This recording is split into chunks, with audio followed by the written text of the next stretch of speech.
আসসালামু আলাইকুম, স্বাগত জানাচ্ছি আরটিভির রাতের সংবাদে। আপনাদের সাথে আছি আমি পারভিন মিতু। বাংলাদেশ পুলিশের সাবেক মহাপরিদর্শক বেনজির আহমেদকে সংযুক্ত আরব আমিরাতের দুবাই থেকে গ্রেপ্তার করা হয়েছে। 12 জন দুর্নীতি দমন কমিশনের মামলায় ইন্টারপোলের সহায়তায় তাকে গ্রেপ্তার করা হয়। সংসদে স্বরাষ্ট্রমন্ত্রী জানান, দ্রুত তাকে দেশে ফিরিয়ে এনে বিচারের মুখোমুখি করা হবে। দুদক জানিয়েছে, দেশে ফিরিয়ে আনার পর পরবর্তীতে আইনি পদক্ষেপ নেওয়া হবে। বিস্তারিত জানাচ্ছেন দীপ্তচন্দ্র পাল। একসময় দেশের সবচেয়ে ক্ষমতাধর পুলিশ কর্মকর্তা ছিলেন ঢাকা মহানগর পুলিশের কমিশনার, র্যাব মহাপরিচালক ও আইজিপি। এসব দায়িত্ব পালনকালে গুম খুন সহ গুরুতর মানবাধিকার লঙ্ঘনের পাশাপাশি ক্ষমতার অপব্যবহার ও বিপুল দুর্নীতির অভিযোগ তার বিরুদ্ধে। 2013 সালের 5ই মে শাপলা চত্বরে হত্যাকাণ্ডের অন্যতম হোতাও এই বেনজির।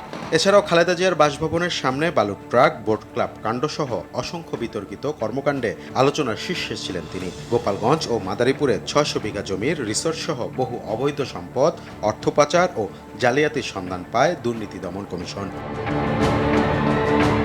আওয়ামী লীগ সরকারের আমলেই বেনজিরের বিরুদ্ধে ওঠা দুর্নীতি তদন্ত ও মামলা করে দুদক। দেশ ত্যাগের আদালতে নিষেধাজ্ঞা থাকার পরও জুলাই গণ অভ্যুত্থানের আগে কৌশলে দেশ ত্যাগ করেন বেনজির। পুলিশ সদর দপ্তর জানিয়েছে, ইন্টারপোলের সহযোগিতায় সংযুক্ত আরব আমিরাতের দুবাইয়ে তাকে গ্রেপ্তার করা হয়। 12 জুন বিষয়টি চিঠির মাধ্যমে বাংলাদেশকে জানিয়েছে দুবাই পুলিশ। সংসদ অধিবেশনে স্বরাষ্ট্রমন্ত্রী জানান, দ্রুত তাকে দেশে এনে বিচারের মুখোমুখি করা হবে। দুর্নীতি মামলায় অভিযুক্ত বেনজির আহমেদকে সংযুক্ত আরব আমিরাত পুলিশ কর্তৃক গ্রেফতার করা হয়েছে। এনসিবি আবুধাবির সাথে সমন্বয়পূর্বক অতি দ্রুতই তাকে বাংলাদেশে নিয়ে আসা হবে। বেনজিরের বিরুদ্ধে পাসপোর্ট জালিয়াতি, জ্ঞাত আয়ের বাইরে সম্পদ অর্জন সহ দুদকের 6টি মামলা রয়েছে। সংস্থাটি জানিয়েছে, দেশে ফিরিয়ে আনলে পরবর্তীতে আইনি পদক্ষেপ নেওয়া হবে। আমরা ইন্টারপোলের সহযোগিতা নিয়েছি স্বরাষ্ট্র মন্ত্রণালয়ের মাধ্যমে। ইন্টারপোল গ্রেপ্তার করেছে, বাংলাদেশ সরকার শীঘ্রই তারে নিয়ে আসবেন, বাংলাদেশ সরকার উদ্যোগ নেবেন, তার প্রেক্ষিতে দুদক তারপর পাবে। বেনজির আহমেদকে গ্রেপ্তারে ইন্টারপোলের সহায়তা চেয়ে গত বছরের ফেব্রুয়ারিতে আদালতে আবেদন করে দুদক। সেই আবেদনের পর ঢাকার একটি আদালত তার বিরুদ্ধে গ্রেপ্তারি পরোয়ানা জারি করেন। দীপ্তচন্দ্র পাল, আরটিভি, ঢাকা। দেশের গণমাধ্যম হাউসগুলো বিজনেস হাউসের প্রতিনিধি হয়ে গিয়েছে, যা স্বাধীন সাংবাদিকতার জন্য উদ্বেগজনক বলে মন্তব্য করেছেন স্থানীয় সরকার, পল্লী উন্নয়ন ও সমবায় মন্ত্রণালয়ের মন্ত্রী মির্জা ফখরুল ইসলাম আলমগীর। সকালে জাতীয় প্রেস ক্লাবে গণমাধ্যম ও জিয়াউর রহমান বিষয়ক আলোচনা সভায় এই মন্তব্য করেন তিনি। মির্জা ফখরুল অভিযোগ করেন, বিগত ফ্যাসিস্ট আওয়ামী লীগের শাসন আমলে গণমাধ্যমে চাটুকারিতার সংস্কৃতি সর্বোচ্চ পর্যায়ে গিয়েছিল। সেই চাটুকারিতার সংস্কৃতি থেকে গণমাধ্যমকে বের হওয়ার আহ্বান জানান তিনি। আরও জানাচ্ছেন শামীম চৌধুরী। শহীদ রাষ্ট্রপতি জিয়াউর রহমানের ৪৫তম শাহাদাত বার্ষিকী উপলক্ষে জাতীয় প্রেস ক্লাবে গণমাধ্যম ও শহীদ প্রেসিডেন্ট জিয়াউর রহমান শীর্ষক এই আলোচনা সভা। অনুষ্ঠানে বিএনপি মহাসচিব ও স্থানীয় সরকার মন্ত্রী মির্জা ফখরুল ইসলাম আলমগীর বলেন, গণমাধ্যমকে স্বাধীনভাবে কাজ করার সুযোগ করে দেওয়াই ছিল শহীদ রাষ্ট্রপতি জিয়াউর রহমানের অন্যতম রাজনৈতিক দর্শন। তিনি দেশের প্রখ্যাত সাংবাদিক, প্রখ্যাত বিজ্ঞানী, প্রখ্যাত ব্যবসায়ী, তাদেরকে রাতে ডেকে তাদের সঙ্গে কথা বলতেন। তাদেরকে জানাও যে এটার মধ্যে কি আছে, সমুদ্রে কি আছে, এখানে আমাদের ভবিষ্যৎ কি আছে, দেশ সম্পর্কে তাদেরকে জানা। এই যে চিন্তাগুলো, এই যে আপনার ভাবনাগুলো, যেটা সত্যিকার অর্থে একজন মহানায়ক, শুধু রাষ্ট্রনায়ক নয়, আমি বলি একজন মহানায়ক, ক্ষণজন্মা পুরুষ, তার পক্ষে এটা সম্ভব হয়েছে। বিগত দিনে সংবাদ মাধ্যমের পক্ষপাতমূলক সংবাদ প্রচারের অভিযোগ করে স্থানীয় সরকার মন্ত্রী বলেন, সময় এসেছে এই অবস্থা থেকে বেরিয়ে এসে গণমাধ্যমকে আবারও জনগণের আস্থা অর্জন করতে হবে। চাটুকারিতা কাকে বলে এখন ওদের মিডিয়াতেই দেখা যায়। আমি আশা করব যে এখন আপনারা সেখান থেকে বেরিয়ে এসছেন, লড়াই করেছেন, যুদ্ধ করেছেন, এর বিরুদ্ধে নিঃসন্দেহে আপনারা ভালোভাবে কাজে লাগান। একই অনুষ্ঠানে তথ্যমন্ত্রী জহিরুদ্দিন স্বপন বলেন, শহীদ প্রেসিডেন্ট জিয়াউর রহমানের হাত ধরেই গণমাধ্যম মুক্ত আলোর দেখা পায়। গণমাধ্যম চতুর্থ সংশোধনের মধ্য দিয়ে যে ধরনের অন্ধকার গলিতে ঢুকে পড়েছিল, শহীদ জিয়াউর রহমানের জন্ম না হলে সেখান থেকে গণমাধ্যমকে আবার মুক্ত আকাশে বের করা সম্ভব হতো কিনা, এই প্রশ্ন ইতিহাসে আছে। অন্যদিকে জাতীয় প্রেস ক্লাবের সামনে মুক্তিযোদ্ধা দলের এক প্রতিবাদ সভায় বিএনপি চেয়ারম্যানের উপদেষ্টা সৈয়দ মোয়াজ্জেম হোসেন আলাল বলেন, দেশের স্বার্থ ও মর্যাদাকে অক্ষুণ্ণ রেখে অন্য দেশের সঙ্গে সম্পর্ক স্থাপন করবে বাংলাদেশ। সবার আগে যদি বাংলাদেশ হয়, তাহলে আজকে যারা বিভিন্নভাবে নানা রকমের বুদ্ধি চক্রান্ত বলি, বুদ্ধি বলি, দুর্বুদ্ধি বলি, কুবুদ্ধি বলি, যা কিছু পরিচালনা করছেন এটা সফল হবে না। পুশিনের অপতৎপরতা বন্ধে ভারতের প্রতি আহ্বানও জানান নেতারা। আমরা এই অস্ত্র শামীম চৌধুরী, RTV, ঢাকা।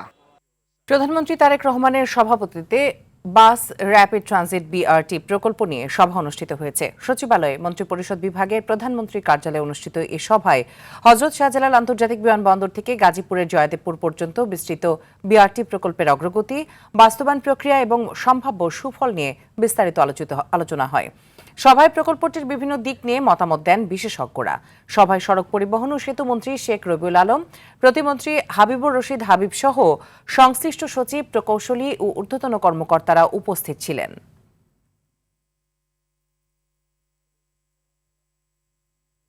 শিশু রামিসা ধর্ষণ ও হত্যা মামলায় মৃত্যুদণ্ডপ্রাপ্ত আসামি সোহেল রানা ও স্বপ্নার জেল আপিল শুনানির জন্য গ্রহণ করেছে হাইকোর্ট। সেই সঙ্গে দ্রুত শুনানি করতে ডেথ রেফারেন্সের পেপার বুকও প্রস্তুত করা হচ্ছে বলে জানিয়েছেন attorney general barrister Ruhul Quddus Kajal. এদিকে আজ থেকে কার্যক্রম শুরু করেছে উচ্চ আদালতে ঝুলে থাকা নারী ও শিশু বিষয়ক মামলার আপিল শুনানির বিশেষ বেঞ্চ। GM মাহমুদের রিপোর্ট। গত 7 জুন রাজধানীর পল্লবীতে 8 বছরের শিশু রামিসা ধর্ষণ ও হত্যা মামলায় প্রধান আসামি সোহেল রানা ও তার স্ত্রীকে মৃত্যুদণ্ড দেয় ঢাকার শিশু সহিংসতা দমন ট্রাইব্যুনাল। এই রায়ের বিরুদ্ধে বৃহস্পতিবার কারা কর্তৃপক্ষের মাধ্যমে জেল আপিল করেন ফাঁসির দণ্ডপ্রাপ্ত 2 আসামি। আপিলে আসামিদ্বয় পারিবারিক অশান্তি ও মাদকাসক্ত থেকে অনিচ্ছাকৃতভাবে হত্যাকাণ্ড ঘটানোর কথা স্বীকার করে সাজা মার্জনা চেয়েছেন বলে জানান অ্যাটর্নি জেনারেল। মৃত্যুদণ্ডপ্রাপ্ত 2 জন ব্যক্তি সোহেল এবং স্বপ্না, তাদের আপিল মঞ্জুরির যে আদেশ, জেল আপিল মঞ্জুরির আদেশটি তারা সেকশনে পাঠিয়ে দেবেন এবং আমরা প্রত্যাশা করি সেটি যাওয়ার পরেই রামিসা হত্যা মামলার মৃত্যুদণ্ড রেফারেন্স শুনানির জন্য প্রস্তুতির কাজটা অনেক এগিয়ে যাবে, পেপার বুক তৈরি হয়ে যাবে। এদিকে রোববার থেকে কার্যক্রম শুরু করেছে উচ্চ আদালতে ঝুলে থাকা নারী ও শিশু বিষয়ক মামলার ডেথ রেফারেন্স ও আপিল শুনানির জন্য গঠিত হাইকোর্টের বিশেষ বেঞ্চ। কার্যতালিকায় ছিল মাগুরার আলোচিত শিশু আসিয়া ও ফেনীর মাদ্রাসার ছাত্রী নুসরাত হত্যাসহ 20 মামলা। রাষ্ট্রের পক্ষ থেকে এই মামলাগুলোর শুনানি এবং নিষ্পত্তিতে আমরা কোনো রকম মুলতবি গ্রহণ করব না। মানুষ প্রত্যাশা করে দ্রুততার সঙ্গে এই মামলাগুলোর আপিল নিষ্পত্তি হোক, কারণ বাংলাদেশের মানুষের মধ্যে এক ধরনের আশঙ্কা যে আমাদের রায় হয় কিন্তু রায়ের কার্যকারিতা কেউ দেখতে পায় না, কার্যকর হয় না। আলোচিত শিশু রামিসা, আসিয়া ও মাদ্রাসার ছাত্রী নুসরাত হত্যা মামলার ডেথ রেফারেন্স সহ এসব মামলার দ্রুত শুনানি করতে অ্যাটর্নি জেনারেল অফিস প্রস্তুত বলেও জানান ব্যারিস্টার রুহুল কুদ্দুস কাজল। এই সমস্ত মামলাগুলো শুনানির জন্য বিশেষ টিম গঠন করেছি। GM Mahmud, RTV, Dhaka. জুলাই গণ অভ্যুত্থানের প্রথম শহীদ রংপুরের বেগম রোকেয়া বিশ্ববিদ্যালয়ের শিক্ষার্থী আবু সাইদ হত্যা মামলায় দেয়া 809 পৃষ্ঠার পূর্ণাঙ্গ রায় প্রকাশ করেছে আন্তর্জাতিক অপরাধ ট্রাইব্যুনাল। রোববার দুপুরে ট্রাইব্যুনাল 2 থেকে প্রকাশিত এই রায়ে পর্যবেক্ষণ, শাস্তি নির্ধারণের যুক্তিসহ বিস্তারিত বর্ণনা তুলে ধরা হয়। এই বিচার প্রক্রিয়া আন্তর্জাতিক মানদণ্ড অনুসরণ করে স্বচ্ছ ও নিরপেক্ষভাবে পরিচালিত হয়েছে। গত 9 এপ্রিল এ মামলায় 2 আসামিকে মৃত্যুদণ্ড, 3 জনকে যাবজ্জীবন কারাদণ্ড এবং বাকি 25 জনকে বিভিন্ন মেয়াদে সাজা দেয় ট্রাইব্যুনাল 2। মৃত্যুদণ্ডপ্রাপ্ত 2 আসামি পুলিশের সাবেক ASI আমির হোসেন এবং সাবেক কনস্টেবল সুজন চন্দ্র রায় বর্তমানে কারাগারে রয়েছেন। ব্রাহ্মণবাড়িয়া 4 আসনের সংসদ সদস্য মুশফিকুর রহমানকে সভাপতি করে অর্থ মন্ত্রণালয় সম্পর্কিত স্থায়ী কমিটি গঠন করা হয়েছে। সংসদ অধিবেশনে চিফ হুইপ নুরুল ইসলামের প্রস্তাবের ভিত্তিতে সর্বসম্মতিক্রমে তা পাশ করা হয়। কমিটিতে সদস্য রয়েছেন চিফ হুইপ, স্থানীয় সরকার প্রতিমন্ত্রী মীর শাহে আলম ও কুমিল্লা 4 আসনের আবুল হাসনাত সহ 9 জন সংসদ সদস্য। এছাড়াও ভোলা 1 আসনের সংসদ সদস্য আন্দালিব রহমান পার্থকে সভাপতি করে আইন, বিচার ও সংসদ বিষয়ক মন্ত্রণালয় সম্পর্কিত স্থায়ী কমিটি গঠন করা হয়। এতে সদস্য রয়েছেন নোয়াখালী 1 আসনের সদস্য মাহবুব উদ্দিন খোকন, পঞ্চগড় 1 আসনের নওশাদ জমির ও রংপুর 4 আসনের সংসদ সদস্য আক্তার হোসেন সহ আরো 6 জন। ইসলামী ছাত্র শিবিরের বহিষ্কৃত কেন্দ্রীয় নেতা জিসান আহমেদ নিজের অপরাধ ঢাকতেই অপহরণের নাটক সাজিয়েছিলেন বলে জানিয়েছে স্বরাষ্ট্রমন্ত্রী সালাউদ্দিন আহমদ। বিকেলে সংসদ অধিবেশনের 300 বিধিতে বক্তব্য দেন তিনি। মন্ত্রী বলেন, আটক জিসান এক নারীর সাথে প্রেমের সম্পর্ক করে বিয়ের প্রলোভনে একাধিকবার ধর্ষণ করেন। পরে অন্তঃসত্ত্বা হয়ে পড়লে জোর করে ওই নারীর ভ্রূণ নষ্ট করা হয়। এরপর অপহরণের নাটক সাজিয়ে আত্মগোপনে যান তিনি।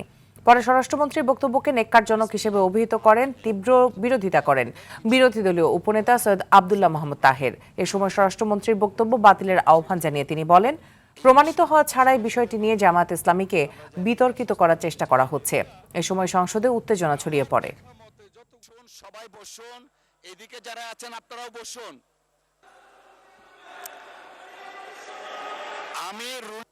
কিন্তু আপনারা ধাপ করেন, এটাই পৃথিবীর চরম সত্য, এই কথাটা ঠিক নয়। নিখোঁজ রিডের অনুসন্ধানকালীন কুমিল্লা জেলার লাকসাম থানা এলাকায় স্থানীয় লোকজন ও লাকসাম থানা পুলিশের মাধ্যমে আত্মগোপনে থাকা জিসান মিয়া প্রধানকে উদ্ধার করা হয়। ভিকটিম মেয়েটি থানায় হাজির হয়ে মোহাম্মদ জিসান মিয়া প্রধানকে 1 নম্বর আসামি করে ধর্ষণে সহযোগিতা এবং ভ্রূণ নষ্ট করার অভিযোগে মোট 4 জনের নাম উল্লেখ করে 34 পেনাল কোড রুজু করা হয়। এই ধরনের কোনটা সঠিক এখন এটা ডিসাইডেড হয়নি, এটার কোনো স্টেটমেন্ট আসেনি। 2 নম্বর কথা হচ্ছে, এই ধরনের ঘটনা যেগুলো সত্য, প্রতিদিনই নানা ঘটনা ঘটছে, কিন্তু পার্লামেন্টের মধ্যে এটাই আসছে। ইসলামী ব্যাংকের পরিচালনা পর্ষদ ভেঙে দিয়েছে বাংলাদেশ ব্যাংক। একই সঙ্গে ব্যাংকটির চেয়ারম্যান সহ সকল পরিচালকের নিয়োগ বাতিল করা হয়েছে। কেন্দ্রীয় ব্যাংকের এক বিজ্ঞপ্তিতে জানানো হয় এই তথ্য। এতে আমানতকারীদের স্বার্থে ও জনস্বার্থে ইসলামী ব্যাংক বাংলাদেশ পিএলসির বর্তমান পরিচালনা পর্ষদ বাতিল করা হয়েছে। বিজ্ঞপ্তিতে আরও বলা হয়, ব্যাংক কোম্পানি আইন 1991-47-এর 3 ধারার আওতায় বাংলাদেশ ব্যাংকের নির্বাহী পরিচালক মোহাম্মদ জহির হোসেনকে ব্যাংকটির পরিচালনা পর্ষদের যাবতীয় ক্ষমতা প্রয়োগ ও দায়িত্ব পালনের দায়িত্ব দেওয়া হয়েছে। এখন থেকে পরবর্তী নির্দেশ না দেওয়া পর্যন্ত তিনি পর্ষদের যাবতীয় ক্ষমতা প্রয়োগ ও দায়িত্ব পালন করবেন। রাজধানীতে জাহাঙ্গীরনগর বিশ্ববিদ্যালয়ের এক শিক্ষার্থীর অর্ধগলিত মরদেহ উদ্ধার করেছে নৌপুলিশ। বিকেলে বসিলায় বুড়িগঙ্গা নদীর সেতুর নিচ থেকে মরদেহটি উদ্ধার করা হয়। নিহতের নাম দীপ মজুমদার। তিনি জাহাঙ্গীরনগর বিশ্ববিদ্যালয়ের প্রাণ রসায়ন ও অনুপ্রাণিত বিভাগের ৫ম ব্যাচের শিক্ষার্থী। রাত ৯টার দিকে হাসপাতালে গিয়ে তার বন্ধু ও পরিবারের সদস্যরা বিকৃত মরদেহটি শনাক্ত করেন। প্রাথমিকভাবে মরদেহটি 2-3 দিন আগের বলে ধারণা করছে পুলিশ। ময়নাতদন্তের জন্য রাজধানীর মিটফোর্ড হাসপাতালে রাখা হয়েছে। শিক্ষার্থীদের দক্ষতা ও মূল্যবোধ বিকাশে 7ম শ্রেণী থেকেই দলগত কাজ, বাস্তবভিত্তিক এবং নৈতিক শিক্ষার উপর গুরুত্ব আরোপ করলেন জিয়া ফাউন্ডেশনের সহসভাপতি ডক্টর জুবাইদা রহমান। বলেন, ধনী গরিব নির্বিশেষে অনগ্রসর এলাকায় উপযুক্ত ব্যবস্থা গ্রহণের মাধ্যমে আগামীর শিক্ষাকে আনন্দময় করা হবে। রাজধানীর BF শাহীন কলেজে বিজ্ঞান মেলা প্রতিযোগিতার পুরস্কার বিতরণী অনুষ্ঠানে কথা বলেন তিনি। আরও জানাচ্ছেন শামীম চৌধুরী। ক্ষুদে বিজ্ঞানীদের উদ্ভাবনী চিন্তা ও বিজ্ঞান চর্চাকে উৎসাহ দিতে দেশের 64 জেলায় একযোগে শুরু হয়েছে startup science project and innovation idea showcasing বিজ্ঞান মেলা। রাজধানীর তেজগাঁওয়ে BAF শাহীন কলেজে মেধা, বিজ্ঞান, উদ্যোগ ও উদ্ভাবনের দেশ, সবার আগে বাংলাদেশ প্রতিপাদ্যে ঢাকা জেলা প্রশাসনের আয়োজনে অনুষ্ঠিত হয় জেলা পর্যায়ের মেলা। প্রতিষ্ঠানের শিক্ষার্থীবৃন্দ পুরস্কার বিতরণী অনুষ্ঠানে প্রধানমন্ত্রীর উপদেষ্টা ও প্রধানমন্ত্রীর কার্যালয়ের মুখপাত্র মাহাদি আমিন বলেন, জ্ঞানভিত্তিক ও সৃজনশীল বাংলাদেশ গড়তে কাজ করছে সরকার। আগামীর বাংলাদেশ বিনির্মাণ করবে তারাই। সেখানে আমাদের শিক্ষার্থীরা কেউ স্কাউটের সাথে ইনভলভ থাকবে, কেউ গার্লস গাইড করবে, কেউ BNCC করবে, কারো হয়তো ড্রয়িং করতে ভালো লাগে, সে সেটাই করবে, কারো ডিবেট করতে ভালো লাগে, কারো আবৃত্তি করতে ভালো লাগে, কারো কোরআন তেলাওয়াত করতে ভালো লাগে, কিংবা কারো স্পোর্টস করতে ভালো লাগে। আমরা আমাদের প্রতিটি শিক্ষার্থীকে সেই সুযোগ দিতে চাই। অনুষ্ঠানে শিক্ষামন্ত্রী বলেন, শিক্ষা ব্যবস্থাকে আরও বাস্তবমুখী ও প্রযুক্তি নির্ভর করে গড়ে তোলা হবে। আমরা সৃজনশীল লেখাপড়া আনব, আমরা বাস্তবমুখী শিক্ষা ব্যবস্থা করব, আমরা হিউম্যান ক্যাপিটাল ডেভেলপমেন্ট করব, আমরা কর্মদক্ষ মানব জাতি আমরা তৈরি করব। প্রধান অতিথির বক্তব্যে অনেক প্রতিষ্ঠানের অবকাঠামোর বেহাল অবস্থা জানিয়ে জিয়া ফাউন্ডেশনের সহসভাপতি ডাক্তার জুবাইদা রহমান বলেন, ধনী গরিব নির্বিশেষে অনগ্রসর এলাকায় উপযুক্ত ব্যবস্থা গ্রহণের মাধ্যমে আগামী শিক্ষাকে আনন্দময় করা হবে। ধনী দরিদ্র নির্বিশেষে শিক্ষার অধিকার রাখে। শিক্ষার সুযোগকে অনগ্রসর এলাকার জনসাধারণের দ্বার প্রান্তে নিয়ে গেলে প্রতিভা অন্বেষণ ও উপযুক্ত সুযোগ করে দেওয়ার মাধ্যমে সুপ্ত প্রতিভা বিকাশের পথ করা যাবে ইনশাআল্লাহ। পরে ঢাকা জেলার বিজয়ী 3টি দলের হাতে পুরস্কার তুলে দেন তিনি। এর আগে মেলায় অংশ নেয়া বিভিন্ন শিক্ষা প্রতিষ্ঠানের উদ্ভাবনী প্রকল্প ঘুরে দেখেন ডাক্তার জুবাইদা রহমান। আগামী 28 জুন চীন মৈত্রী সম্মেলন কেন্দ্রে জাতীয় পর্যায়ে বিজয়ীদের হাতে পুরস্কার তুলে দেবেন প্রধানমন্ত্রী তারেক রহমান। শামীম চৌধুরী, RTV, ঢাকা। রাতের সংবাদ এ পর্যন্তই। মধ্যরাতের সংবাদ একটাই দেখার আমন্ত্রণ রইল। ধন্যবাদ সবাইকে।